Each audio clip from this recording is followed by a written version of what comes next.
Buenas tardes, soy Virginia Casado Montero y voy a hablar sobre la métrica de las soledades y la fábula de Polifemo y Galatea de Luis de Góngora. Comenzaré hablando un poquito sobre el autor.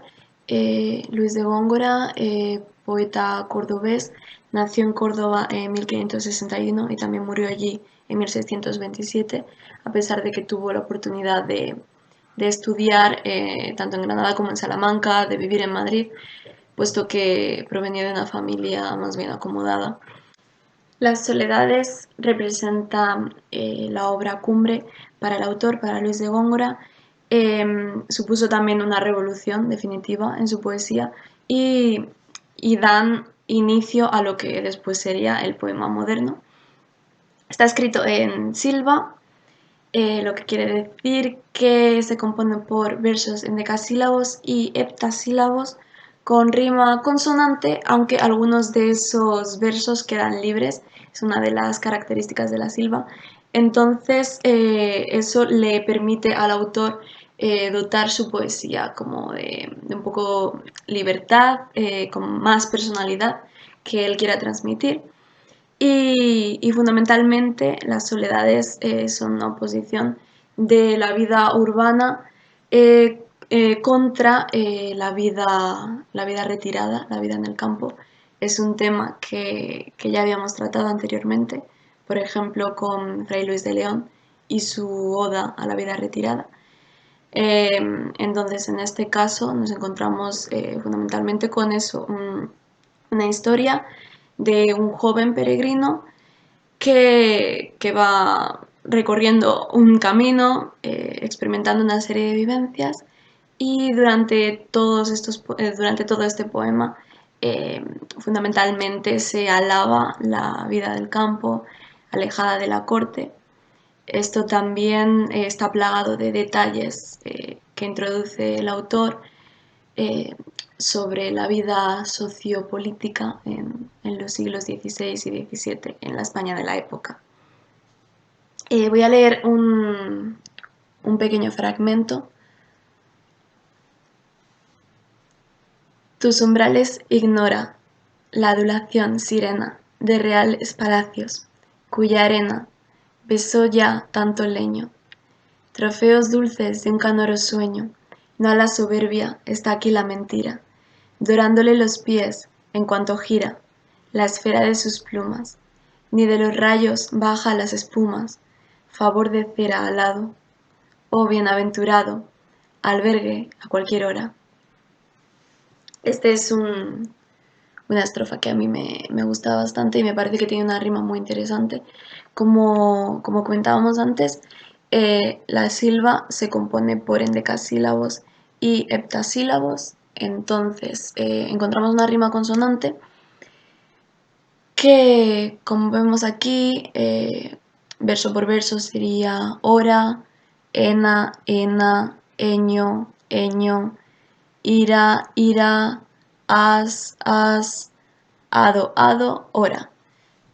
Como vemos, son 12 versos, todos ellos riman entre sí, menos el primero y el último de los 12, que curiosamente riman entre ellos. Entonces, para mí es un detalle muy bonito y es una rima bastante interesante.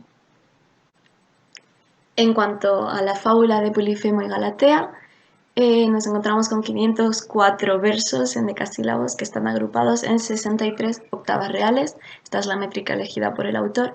Y también es una métrica en la que se encuentran escritos la mayoría de poemas cultos del Renacimiento, por lo que en este aspecto es bastante representativo que Góngora lo haya elegido. Entonces, las octavas reales, cada estrofa consistiría en 8 versos, los 6 primeros versos con rima alterna y los 2 últimos serían pareados. Es una rima también preciosa y la encontramos en esta fábula.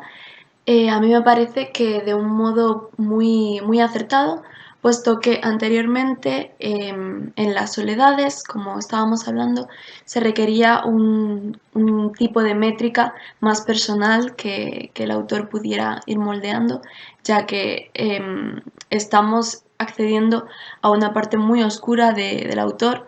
No por nada pasó de llamarse el príncipe de la luz a príncipe de las tinieblas a partir de esta época que abre con soledades y con todas estas poesías más culteranas. Entonces, como comento, Góngora elige las octavas reales para contarnos esa historia, una historia clásica sacada directamente de la Metamorfosis de Ovidio, y en ella se nos cuenta la historia de la ninfa Galatea y el cíclope Polifemo. Polifemo se enamora de Galatea, pero Galatea está enamorada de Acis. Entonces, en un acceso de furia, Polifemo le lanza una piedra a Acis, dejándolo muerto, y la madre de Galatea transforma su cuerpo y su sangre en un río.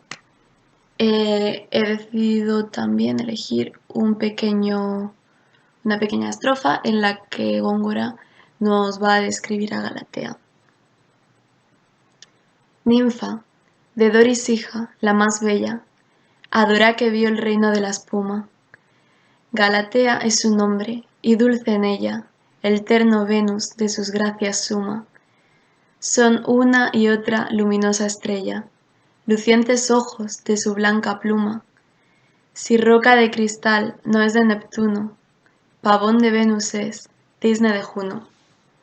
Como vemos, es una estrofa preciosa que Góngora utiliza para describir a una mujer.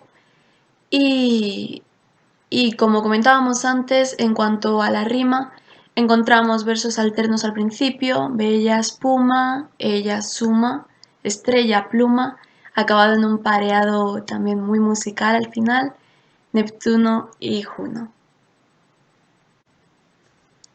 Por último, me gustaría también abordar ligeramente eh, el hecho de la dificultad al acceso a la poesía de Góngora, tanto en ese entonces como en la actualidad.